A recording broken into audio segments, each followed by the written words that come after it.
Hello dear friends. आप सभी का आपके अपने YouTube channel learn with Pri Chaudhary पर स्वागत है। उम्मीद करते हैं आप सभी स्वस्थ होंगे। आज हम वापस अपनी नेक्स्ट क्लास लेके आए हैं फिजिक्स की। तो अभी तक हमने पढ़ा कि आपके क्या हैं, दो पेपर होंगे, दो पेपर हैं। और एक पेपर आपका क्या है, दोलन और तरंगे। और दूसरा होगा आपका प्रकाशिकी का, प्रकाशिकी। दोनों ही क्या है आपके 40-40 नंबर के हैं। और इनमें से आपको पता है 36% मार्क्स हैं वो लेके आने जरूरी है, कंपलसरी है। यानी 36% यानी 14 नंबर।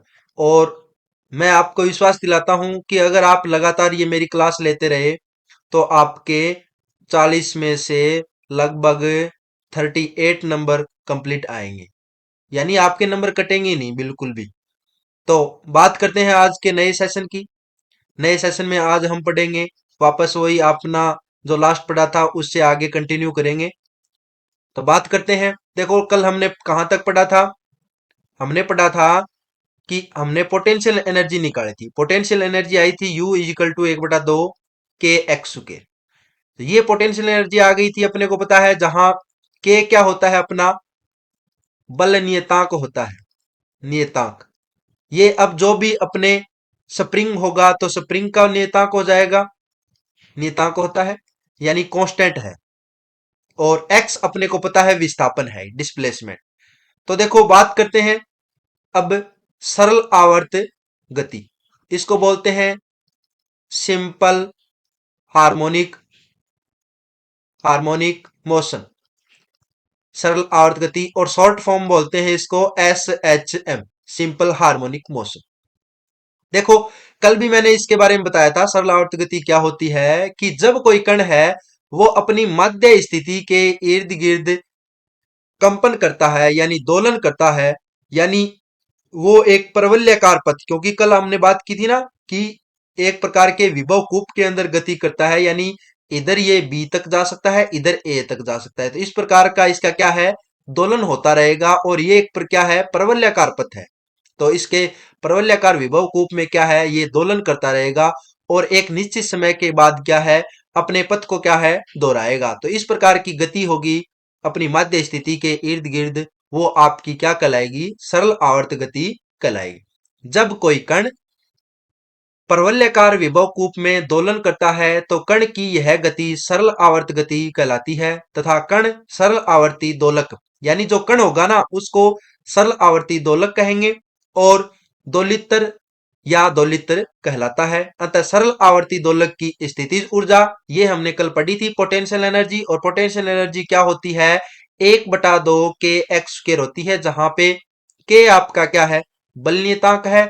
और एक्स क्या है, विस्थापन है मध्य स्थिति से, कि कितना कण मध्य स्थिति से विस्थापित हो रहा है या दूर जा रहा है, वो आपका एक्स है।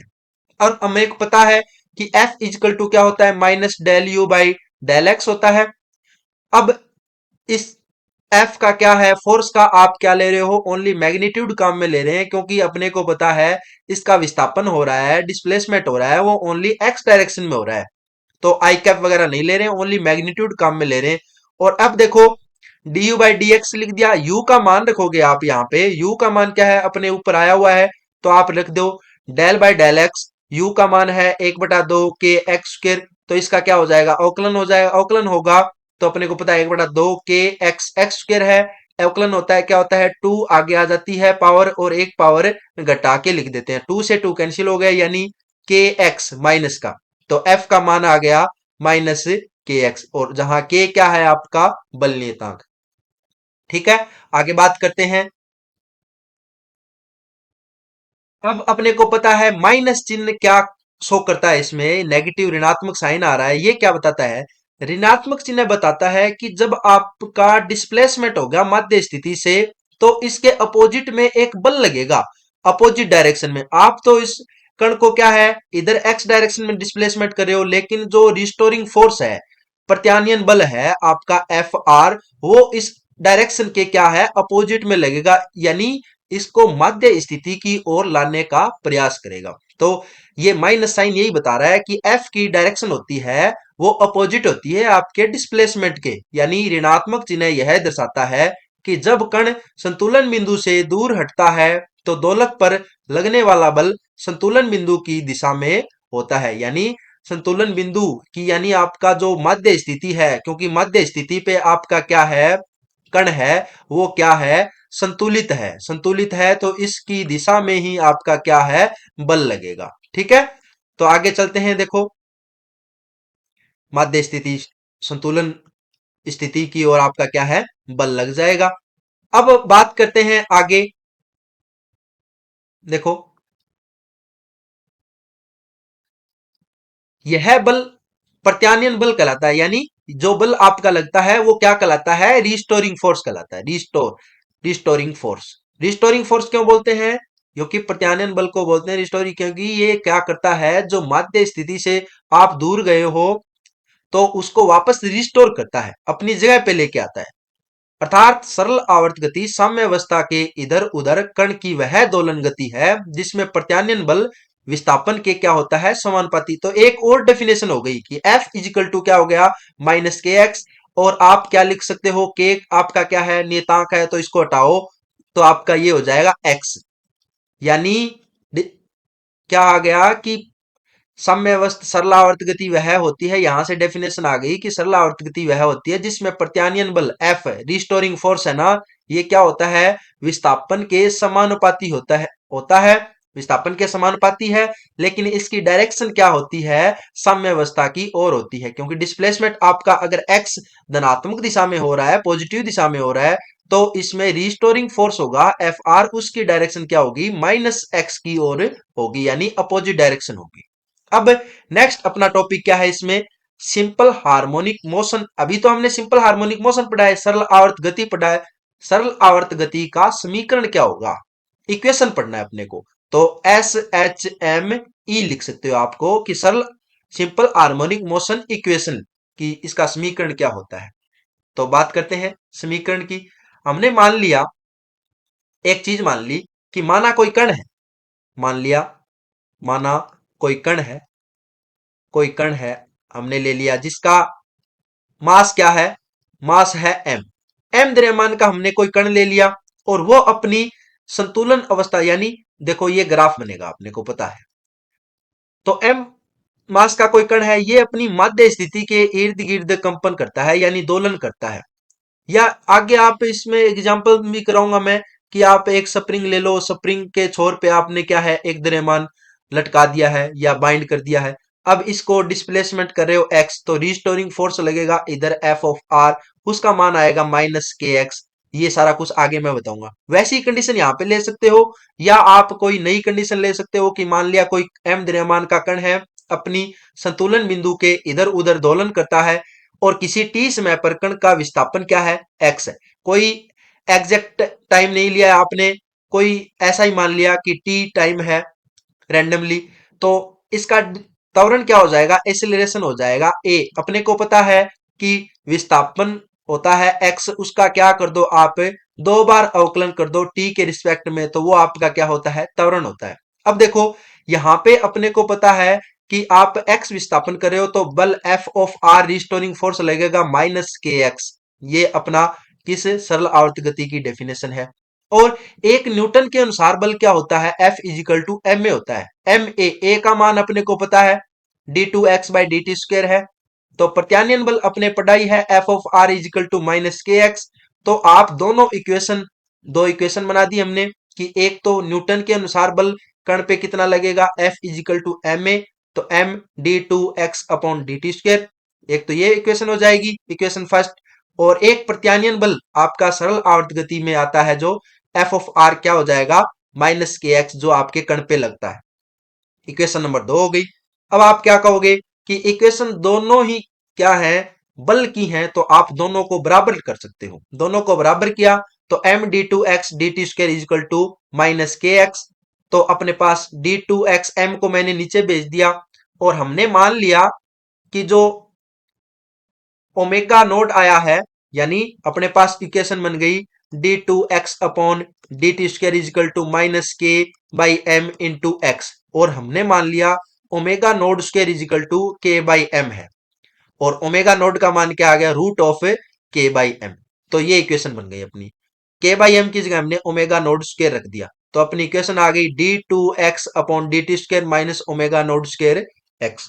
जरूरी नहीं है आप ये इक्वेशन एक्स में ही बनाओ, वाई में भी लिख सकते हो, जेड में भी लिख सकते हो। मान लो कि अपने को एक डायरेक्शन लेनी है, जरूरी नहीं कि आप एक्स ही ले रहे हो, रैंडमली एक डायरेक्शन लेनी है, सरल आवर्त गति हो जाएगी। अपनी ये इक्वेशन आ गई। अब इसमें ओमेगा नोड स्क्वायर एक्स को है इस इक्वल साइन के इधर ले आओ, अपोजिट साइड, तो d two x minus sign है माइनस का, ये पॉजिटिव हो जाएगा। यह अपनी इक्वेशन नंबर आ गई 3। तो यह इक्वेशन 3 है, ये सरल आवर्त गति का समीकरण है, यानी जो इक्वेशन आया है इक्वेशन 3, ये सिंपल हार्मोनिक इक्वेशन का, सिंपल हार्मोनिक मोशन का इक्वेशन कहलाता है। अब अपने को क्या निकालना है, आगे पढ़ना है दोलक का वेग, यानी दोलक कौन है, जो कण है ना उसी को आपका दोलक कहते हैं, क्योंकि कण को दोलक बोल दो या दोलित्र बोल दो, क्योंकि दोलन, जो दोलन करता है ना उसको दोलक बोलते हैं। तो अपने पास जो कण है, पार्टिकल है, जो दोलन गति कर रहा है, उसका अपने को वेग निकालना है। तो वेग की बात करेंगे तो अपने पास इक्वेशन आया हुआ है, डिस्प्लेस में ये सरलावर्त गति का सिंपल हार्मोनिक मोशन का इक्वेशन है, ये इक्वेशन मैंने उठा लिया। अब देखो वापस इसको अपोजिट साइड ले गए। अब आप एक चीज कर सकते हो, दोनों तरफ क्या है, dx by d T, dx by d T से आप क्या कर दो, गुणा कर दो, क्योंकि dx बाई डी टी है। वैसे दोनों तरफ इक्वेशन में कुछ भी कर सकते हो, घटा जोड़ सकते हो या गुणा कर सकते हो, एक तरफ नहीं कर सकते, ये आपको पता है, पहले ही आपने इक्वेशन के नियम पढ़े हुए हैं। अब देखो dx बाई डी टी है, इसको आप क्या है, वेग लिखते हैं, इसको तो वेग लिख सकते हो, और dx बाई डी टी है इधर वाला है, वो सेम रख सकते हो। अब एक चीज देखो, dx बटा d t d two x by d t square, तो इसको एक क्या लिख सकते हो आप, एक मैं चेंज करके बताता हूं आपको कि डी एक्स बटा डी टी और डी टू एक्स बटा d t square is equal to minus omega naught x d x बटा डी टी है। इसको आप क्या लिख सकते हो, डी एक्स बटा डी टी है, वे हो गया, और एक आपका इसमें है ना d two x upon d t square है, इसको क्या लिख सकते हो आप, d by d t into d x बटा डी टी, ये लिख सकते हैं। तो ये अंदर वाला डी एक्स बटा डी टी है ना, ये भी आपका वेग बन जाएगा, वेलोसिटी। तो यही अपने चेंज किया है, ये आपका वेग बन जाएगा, तो आप क्या लिख दोगे इसको, डीवी बटा डी टी और वी, ये कंडीशन बन गई अपने पास, ठीक है। यही इसने चेंज कर रखा है। देखो वेग वाले एक तरफ, वी वाले एक तरफ हो गए और टी वाले एक तरफ हो जाएंगे, ठीक है। यानी आप ऐसे कह सकते हो, या तो ये डी टी मैं दोनों तरफ कैंसिल कर दूं, कैंसिल कर सकते हैं, या आप ऐसे कह सकते हो कि इसका हमने क्या कर दिया है, समाकलन कर दिया है dt के सापेक्ष, dt के सापेक्ष समाकलन किया, तो dt नीचे वाला जो आपका अवकलन फॉर्म में है, डिफरेंशिएशन फॉर्म है, वो क्या है, हट जाएगी, वो हट जाएगी। तो अपने पास इक्वेशन क्या बन जाएगी, v dv equal to minus omega naught x, omega naught square x into dx, ये इक्वेशन बन जाएगी अपने पास। इस इक्वेशन में फिर आप क्या कहोगे कि हम इक्वेशन का क्या कर दें, समाकलन कर दें, दोनों तरफ इंटीग्रेशन करेंगे, दोनों तरफ इंटीग्रेशन करोगे तो v dv अपने को पता है कि एक रूल होता है कि x की पावर n होती है, इसका समाकलन करते हैं ना तो क्या होता है, dx के रिस्पेक्ट में x की पावर n प्लस 1 हो जाती है, और जो पावर होती है वो बट्टा में आ जाती है, यानी n प्लस 1। तो ये इसका समाकलन होता है x की पावर n का, कि x की पावर n है तो एक जुड़ जाएगी, और n प्लस 1 है वो बट्टा में लिखते हैं। तो आप क्या हो गए, v dv है तो v का स्क्वायर हो गया, बटे दो पावर बनी तो दो नीचे आ गई, is equal to minus omega naught square, x है x का स्क्वायर हो गया बटे दो ओमेगा नोट स्क्वायर, इसके लिए क्या है, कांस्टेंट है, प्लस c आपका कोई क्या है, नियतांक कांस्टेंट आ गया, जहां c एक नियतांक है। ये आपकी इक्वेशन बन गई, इक्वेशन नंबर 2। अब देखो दोलक के अधिकतम विस्थापन की स्थिति पर दोलक का वेग शून्य होता है, यानी आपका दोलक, ये मैं दोलक का ग्राफ बना रहा हूं, ये दोलक का ग्राफ है, अपने को पता है ये माध्य स्थिति है हो गई इसकी, और माध्य स्थिति हो गई, और माध्य स्थिति से इधर इतना ऊपर जा सकता है, इधर इतना जा सकता है। अपने को पता है मैक्सिमम डिस्प्लेसमेंट कितना है इसका, यहां से यहां तक मैक्सिमम डिस्प्लेसमेंट है, और इसको आप क्या ले रहे हो, ए ले रहे हैं, मान लिया हमने कि मैक्सिमम विस्थापन ए है, तो मैक्सिमम विस्थापन पर आपको पता है दोलक यहां जाके रुक जाएगा, क्योंकि वापस क्या है अब ये नीचे आएगा, यानी इसका वेग 0 होगा तभी तो यहाँ पे क्या है ये रुकेगा। तो अब वापस क्या है ये अपोजिट साइड आएगा। क्यों आएगा? क्योंकि यहाँ पे इसकी स्थितिज ऊर्जा यू होती है ना, वो मैक्सिमम हो जाती है। यू मैक्सिमम होगी पोटेंशियल एनर्जी, तो इसके ऊपर एफ आर का मान है वो भी क्या है मैक्सिमम लगेगा। मैक्सिमम लगेगा तो ये वापस से नीचे आना शुरू कर देगा, क्योंकि यू मैक्सिमम होगी। तो यहाँ पे आपको पता है इसकी काइनेटिक एनर्जी होती है के ई, ये कल भी मैंने बताया था। वहां काइनेटिक एनर्जी का मान क्या हो जाएगा मिनिमम हो जाएगा। काइनेटिक एनर्जी का मान मिनिमम होगा, वहां पे पोटेंशियल एनर्जी का मान तो मैक्सिमम होगा। और जहां पे पोटेंशियल एनर्जी का मान मैक्सिमम होगा, सॉरी मिनिमम होगा, वहां पे काइनेटिक एनर्जी का मान क्या है मैक्सिमम होगा। अपोजिट होता है एक दूसरे का। तो देखो आपको बहुत ही बढ़िया कंटेंट हमारे द्वारा प्रोवाइड किया जा रहा है। अगर आपको क्लास हमारी पसंद आ रही है तो आप लाइक करना और शेयर करना, जितना हो सके आपके रिलेटेड हैं दोस्त हैं उनको क्या है इस क्लास का बेनिफिट होना चाहिए भाई, क्योंकि अकेले ही अपने को फायदा नहीं उठाना है। ठीक है। और आपको बेहतरीन से बेहतरीन कंटेंट दिया जाएगा और विथ आपका A1 एक्सप्लेनेशन होगा, यानी आपको अच्छे से समझाया जाएगा पूरा का पूरा कंटेंट। ऐसे नहीं कि आपको नोट्स दे दिए और मैंने ऐसे ही करवा दिए। आप अगर नोट्स एक बार समझ लोगे तो आपको कभी भी परेशानी नहीं होगी, कभी भी आपको कोई भी डाउट नहीं आएगा, ये मेरा आपसे प्रॉमिस है। तो बात करते हैं आगे। यदि दौलत का वो कहते हैं ना मेहनत करो तो एक बार ऐसी कर लो कि बार बार फिर है आपको करनी नहीं पड़े। तो फिजिक्स समझनी है बीएससी की तो एक बार ऐसी समझ लो कि बार बार वो टॉपिक है आपको देखना ही नहीं पड़े। फिर आपको ओनली क्या है एग्जाम में पढ़ के जाना है, क्योंकि समझा हुआ आपका होगा ही। और आपको कंटिन्यूटी रखनी है क्लास के अंदर, निरंतर हमारी क्लास आती रहेगी और निरंतर आपको पढ़ते रहना है, क्योंकि वही बात है कि लगातार प्रयास करोगे तो आपको सफलता जरूर मिलेगी। और सफलता एक दिन प्रयास करने से नहीं मिलती है, बार बार आप प्रयास करते रहोगे तो आपको जरूर एक दिन सफलता मिलेगी ही मिलेगी। अब बात करते हैं आगे। देखो यदि दोलक का आयाम x बराबर a हो तो मैक्सिमम आयाम हमने बात कर ली कि x बराबर a हो, तो आपका वेलोसिटी की बात की है ना मैंने अभी, वेलोसिटी का मान कितना हो जाएगा 0 हो जाएगा, क्योंकि v is equal to d x by d t equal to 0 हो गया। ये 0 होते ही आगे देखो इसमें v का मान 0 कर दो, v का मान 0 करोगे तो c का मान आ जाएगा अपने पास, जो कांस्टेंट हमने लिख रखा है ना उस c का मान अपने पास आ गया। और c का मान आ गया ओमेगा नॉट स्क्वायर ए स्क्वायर अपॉन 2। अपने को कुछ नहीं करना है, ओनली अपने को समझते रहना है। बस आप लगातार वीडियो देखते रहो और अपने आप ही आपको समझ में आता रहेगा। ऐसी कोई भी चीज नहीं रहेगी जिसमें आपको डाउट आए। सी का मान समीकरण 2 में रख दें, जो अपने समीकरण बनाई थी, जो सी आया था अपना। तो v square by two is equal to minus omega naught square x square by two plus omega naught square a square बटा 2। ये अपनी क्या है इक्वेशन हो गई।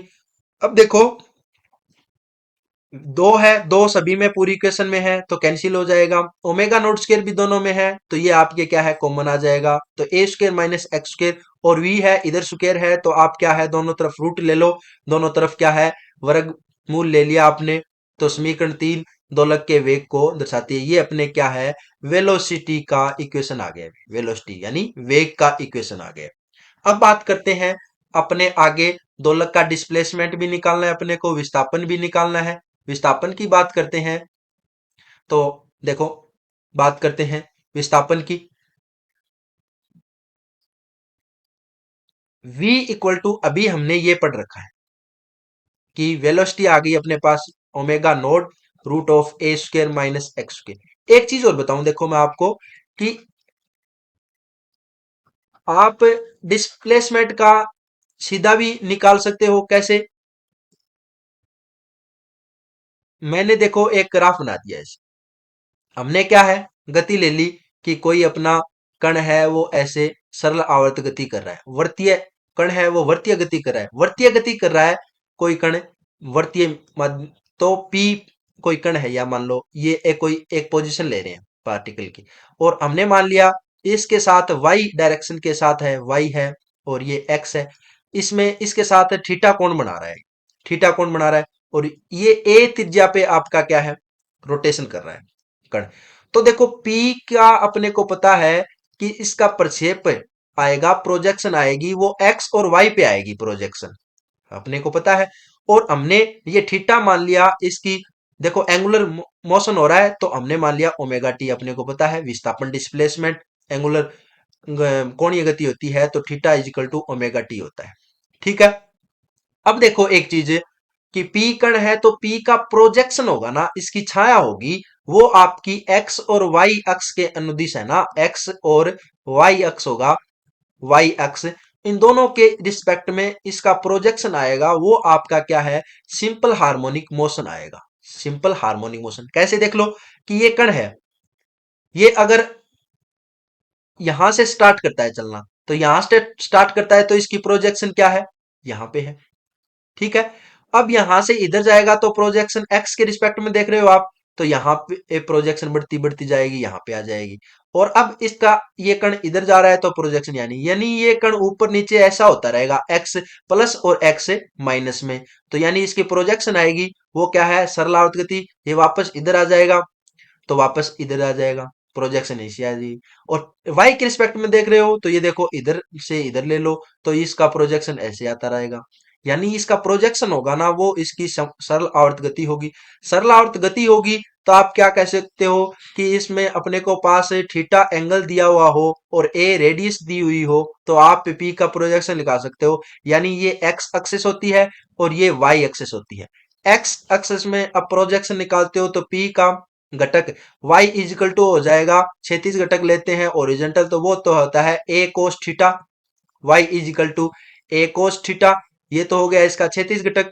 और ये हो गया इसके, अब क्षैतिज घटक आप कहोगे कि ये कैसे हुआ, क्योंकि हमने थीटा कोण है वो y डायरेक्शन के y एक्सिस के साथ में ले रखा है p का, तो प्रोजेक्शन तो वही हुई इसकी। और एक ये p का आपने x के साथ, तो x वाला घटक इसका लंबवत घटक, और लंबवत घटक आपको पता है a साइन थीटा होता है, a साइन थीटा। तो अब x equal to a sine theta और theta equal to omega t है, तो साइन ओमेगा टी ये इसका क्या है, विस्थापन डिस्प्लेसमेंट का इक्वेशन आ गया। बहुत ईजी है ना, यानी आप इस तरीके से भी कर सकते हो, इस तरीके से भी कर सकते हो, मैंने आपको समझा दिया है। अब देखो हमारे इस तरीके से जो नोट्स में कर रखा है इससे कराता हूं मैं आपको। देखो v की इक्वेशन आ रखी है अपने पास, वेग की, वेग हमने निकाल रखा है omega naught root of a square minus x square, ये हमने इक्वेशन पीछे निकाल रखी।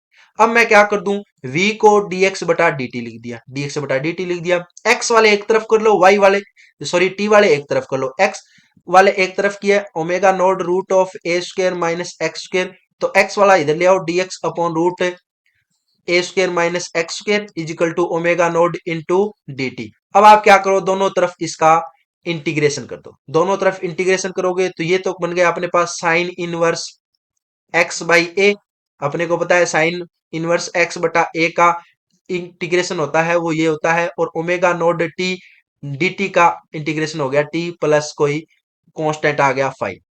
ठीक है। अब देखो इनवर्स है, इसको इधर भेज सकते हैं, तो x by a equal to अपने पास मान आ गया sine omega naught t plus 5, ये इक्वेशन। और एक और भेज सकते हैं, तो x बराबर a sine omega naught t plus 5, ये इक्वेशन आपका डिस्प्लेसमेंट का आ गया। यानी आपका ये बीच में दे रखा था ना, बीच में दे रखा है आपका, उसके ऊपर नहीं जाना है अपने को। ठीक है। यानी ये बीच वाला है, ये छोड़ देना आप चाहे, इसमें कोई आपने को नहीं पढ़ना है, कोई जरूरी नहीं है, सीधा आप v है, v से आप क्या कर दो dx बटा dt लिख दो और दोनों तरफ आप इंटीग्रेशन कर दो, ये अपने पास तो समीकरण 4 आई है, ये समीकरण 4 आ गई, वो समीकरण 4 दोलक के विस्थापन को प्रदर्शित करती है, यानी इसके डिस्प्लेसमेंट को बताती है। अब बात करते हैं दोलक का आवर्तकाल। ठीक है, टाइम पीरियड क्या आता है। अब देखो बात करते हैं, डिस्प्लेसमेंट की इक्वेशन आ रखी है अपने पास x is equal to a sine omega naught t, omega naught t plus 5, ये इक्वेशन है ये अपने पास। अब देखो साइन फलन की बात करते हैं, साइन फलन होते हैं वो अपने 2 पाई, देखो ये आपका क्या है, फर्स्ट क्वाड्रेंट हो गया, सेकंड हो गया, थर्ड हो गया, और ये हो गया फोर्थ क्वाड्रेंट। अपने को पता है कि पूरा ये यहां से चलते हैं तो 0 π/2, पाई, 3 π/2 और 2 पाई ऐसे चलता है। अब अपने को पता है कोई भी फंक्शन हो, यहां से साइन की बात करते हैं, अपने को पता है फर्स्ट क्वाड्रेंट में ऑल पॉजिटिव होते हैं, ऑल पॉजिटिव होते हैं। ASTC लिखते हैं इसको, ASTC ऑल पॉजिटिव। साइन और साइन का उल्टा कोसेक होता है ना, वो पॉजिटिव होते हैं। टेन और टेन का उल्टा कोट, और यहाँ पे कोस और सेक पॉजिटिव होते हैं। बाकी क्या होते हैं? नेगेटिव। एक चीज देखो अब कि साइन का कोई आपने थीटा एंगल ले रखा है, साइन थीटा है। अगर मैं वापस इसको 2 पाई घुमा के पूरा राउंड लगा दिया हमने 2 पाई तक, और फिर वापस कोई थीटा लिख दिया, यानी साइन थीटा की वैल्यू है वो साइन 2 पाई प्लस थीटा के इक्वल ही होगी। क्यों होगी? क्योंकि वापस वही क्वाड्रेंट आ गया, उसी के अंदर वैल्यू आ गई, तो आप कहोगे साइन थीटा है ना वो साइन 2 पाई प्लस थीटा है, दोनों इक्वल है। तो यही लिख रखा है इसने कि साइन फलन में कोण 2 पाई या पूर्ण गुणजों, यानी 2 पाई है या 2 पाई का पूर्ण गुणज है रूप में हो तो साइन के मान में कोई परिवर्तन नहीं आता। यानी 2 पाई, 4 पाई ये चलेंगे ना, तो इसमें क्या है, कोई दिक्कत नहीं आएगी। 8 पाई आगे थीटा, तो आप लिख सकते हो, अर्थात sine theta equal to sine 2 pi plus theta, sine 4 pi plus theta, sine 8 pi plus theta, ये सभी मान क्या है, इक्वल होंगे। बस यही चीज इसमें समझने वाली थी एक। बाकी क्या है आपके एज इट इज चल ही रहा है। अब देखो ये मान आप इसमें रख सकते हो, यानी इसमें 2 पाई ऐड ही करना है अपने को। जो अपना इक्वेशन चल रहा है x equal to a sine omega naught t, इसमें बस 2 पाई ऐड कर दिया मैंने, बाकी सेम चल ही रहा है अपना। ठीक है, एक्स का मान आ गया ए साइन ओमेगा नोड। अब देखो ओमेगा नोड मैंने कॉमन ले लिया, t plus 2 pi upon omega naught plus 5 value आ गई। अब एक चीज देखो आप कि t plus 2 pi upon omega naught है, इसको मैंने कोई नया टी मान लिया, टी डैश लिख सकता हूं। तो अपने पास x का डिस्प्लेसमेंट है, इसका इक्वेशन क्या आ गया, x equal to a sine omega naught t dash plus 5। यानी ये इक्वेशन और ये इक्वेशन दोनों मैच खा रहे हैं। मतलब क्या हुआ कि अब आपका कोई कण है वो चला है यहां से, तो वहां पे इसका टाइम t था, वापस वो t डैश समय पर यहां पे आ गया, यानी t माइनस टी डैश समय है ना, इन दोनों के बीच का गैप है ना, वो इस टाइम के अंदर क्या है, अपना एक चक्कर पूरा कर लेता है। एक चक्कर पूरा कर लेता है यानी, और हमने आवर्तकाल की डेफिनेशन क्या देखी थी कि जब कोई कण है अपनी प्रारंभिक स्थिति से चलना प्रारंभ करता है और वापस अपनी प्रारंभिक स्थिति पे आ जाता है, तो उस बीच में जो समय होता है वो समय क्या कहलाता है, इसका आवर्तकाल कहलाता है। तो बात ये आ गई कि टी डैश समय पर भी दोलक का विस्थापन पुनः एक्स के बराबर आता है, अतः दोलक आवर्तकाल टी क्या हो गया, वो टी डैश माइनस टी, दोनों टाइम के बीच की बात आ गई, दोनों टाइम के बीच की बात आ गई। यानी टी डैश का मान रखो, टी डैश का मान क्या है, t plus 2 pi upon omega naught minus t करोगे तो अपने पास 2 पाई अपॉन ओमेगा नोड शेष रह जाएगा। तो t equal to 2 pi upon omega naught, यानी ये क्या आ गया आपका आवर्तकाल आ। इजी था ना, बस अपने को समझना है क्या चल रहा है। अंतः अपनी कोणीय वेग, तो ओमेगा नोड क्या होता है, कोणीय वेग होता है। कोणीय वेग निकाल सकते हो आप, ओमेगा नोड इक्वल टू आ गया 2 पाई/टी, और ओमेगा नोड आप देखो सरल आवर्त गति की इक्वेशन आई थी d2x/dt² equal to minus k/m into x, ये वैल्यू थी। और k/m को आपने क्या माना था, k/m को हमने ओमेगा नोड स्क्वायर माना था, वहीं से लिखा है इसने omega naught square equal to k/m। तो ओमेगा नोड का मान आ गया रूट k/m, तो रूट k/m है, ये आप मान रखोगे तो आवर्तकाल का मान आ जाएगा देखो 2 पाई अपॉन ओमेगा नोड, और ओमेगा नोड की वैल्यू है रूट k/m। तो ये नीचे है तो k नीचे रह जाएगा, m ऊपर चला जाएगा, यानी अपनी वैल्यू हो गई 2 पाई रूट m/k। ये आपका क्या है, आवर्तकाल आ गया। ठीक है, अब समीकरण 5 है आवर्तकाल को प्रदर्शित करती है। नेक्स्ट पढ़ेंगे इसमें दोलक की स्थितिज ऊर्जा, वो मैं पढ़ाऊंगा आपको कल। तो आज के लिए इतना ही। आगे अगर आपको हमारी वीडियो अच्छी लगी हो तो आप इसको क्या है, ज्यादा से ज्यादा शेयर करना और हमारे चैनल को सब्सक्राइब करना, ताकि आपको इससे और भी अच्छी अच्छी वीडियो हैं देखने को मिले, और आपको हमारे चैनल पर पूरे पूरा जो भी कंटेंट है वो निःशुल्क अवेलेबल कराया जा रहा है।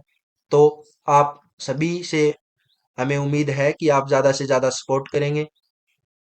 आज के लिए इतना ही। धन्यवाद। जय हिंद, जय भारत।